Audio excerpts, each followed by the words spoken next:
हमारे भारत देश में एक अंग्रेज अधिकारी बहुत कुख्यात और बहुत क्रूर आ गया था, जिसका नाम था डायर। अमृतसर में उसकी पोस्टिंग हो गई थी और उसने एक रॉलेट एक्ट नाम का कानून बना दिया था। तो उस रॉलेट एक्ट के विरोध में 14 अप्रैल 1919 को जलियांवाला बाग में एक बड़ी सभा हुई थी, जिसमें 25,000 लोग शामिल हुए थे। उस बड़ी सभा पर डायर ने अंधाधुंध गोलियां चलाई थी। आप अंदाजा लगा सकते हैं, अगर आप में से किसी भाई ने और बहन ने पुलिस में नौकरी की हो या सेना में नौकरी की हो, तो इस बात का अंदाजा उनको बहुत अच्छे से लगेगा। 15 मिनट के अंदर 1650 राउंड गोलियां चलाई थी डायर ने। 15 मिनट के अंदर 1650 राउंड गोलियां चली थी और 3000 से ज्यादा क्रांतिकारी वहीं तड़प तड़प के मर गए थे। आप में से जिन लोगों ने अमृतसर देखा है, जलियांवाला बाग देखा है, आपको मालूम है जलियांवाला बाग के घुसने के लिए और निकलने के लिए एक ही दरवाजा है। चारों तरफ से वो 4 दीवारी से घिरा हुआ है और दरवाजा भी मुश्किल से 4, 4.5, 5 फीट का है। उस दरवाजे पर डायर ने तोप लगा दी थी आके, ताकि कोई निकल के भागने ना पाए। और जलियांवाला बाग में एक कुआं है, बल्कि 2 कुएं हैं, अंधे कुएं के रूप में जाने जाते हैं। अंधाधुंध जब 1650 राउंड गोलियां चली, तो जो गोलियों के शिकार हुए वो तो वहीं पे शहीद हो गए। जो बच गए उन्होंने जान बचाने के लिए कुओं में छलांग लगाई और कुआं लाशों से पट गया, मृत शरीरों से पट गया। और 15 मिनट तक अंधाधुंध गोलियां चलाकर हंसते हुए खिलखिलाते हुए डायर वहां से चला गया। रास्ते में जाते हुए अमृतसर की सड़कों के दोनों तरफ जो भी भारतीय नागरिक उसको मिला, उनको गोलियां मारकर पीछे तोप के मुंह से रस्सी से बांधकर घसीट कर वो लेके गया था। इसका इनाम उसको अंग्रेजों की संसद की तरफ से मिला था, शाबाशी मिली थी, उसकी पदोन्नति हुई थी, उसका प्रमोशन हुआ था और उसको भारत से लंदन भेज दिया गया था और बड़े ओहदे पर।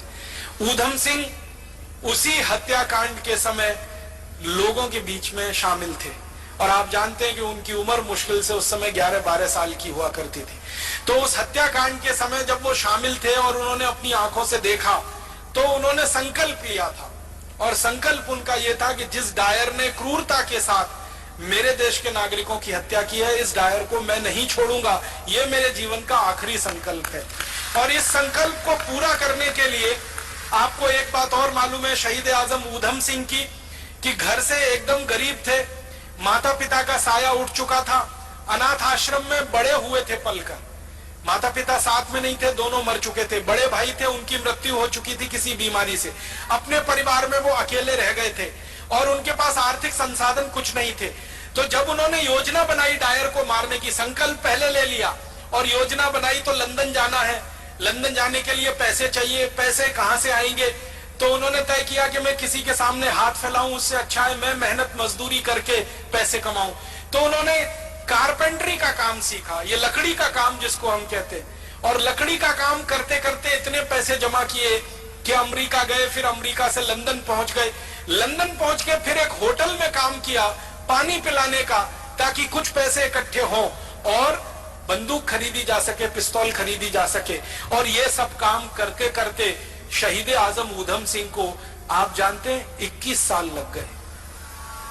1919 में जलियांवाला बाग हत्याकांड हुआ था, 1940 में जाकर उन्होंने अपना संकल्प पूरा कर पाया था। 21 साल वो पैसों के लिए परिश्रम के साथ कहीं ना कहीं अपने जीवन को लगाते हुए संकल्प के लिए जिंदा थे। 21 साल के बाद 1940 में किंगस्टन एक जगह है लंदन में, किंगस्टन पैलेस, वहां पर जब डायर का एक बड़ा कार्यक्रम हो रहा था और उसको मालाएं पहनाई जा रही थी और उसका सम्मान किया जा रहा था, उस कार्यक्रम में ऊधम सिंह पहुंचे थे और अपनी जेब से रिवॉल्वर निकालकर तड़ातड़ 3 गोलियां मारी थी। और 3 गोलियां मारकर एक ही वाक्य कहा था कि आज मैंने 21 साल पहले का मेरा संकल्प पूरा किया है और मैं अब इसके बाद 1 मिनट जिंदा नहीं रहना चाहता, 1 मिनट भी जिंदा नहीं रहना है, अब मेरे दिल की इच्छा पूरी हुई है। तो रिवॉल्वर को अंग्रेज अधिकारी के सामने जब उन्होंने सौंपा, तो अंग्रेज अधिकारी के हाथ कांप रहे थे, उसको ये लगता था कि ये मुझे भी नहीं मार देगा। तो ऊधम सिंह ने कहा घबराओ मत, मेरी तुमसे कोई दुश्मनी नहीं है, मेरी तो डायर से दुश्मनी थी जिसने मेरे देश के 3000 लोगों को मारा। क्रांतिकारियों का इतना ऊंचा आदर्श कि जो संकल्प लिया है उसी की पूर्ति के लिए जीवन लगा देना है, उसमें 10 साल लगे, 15 साल लगे, 20 साल लगे, 21 साल लगे, ये शहीद आजम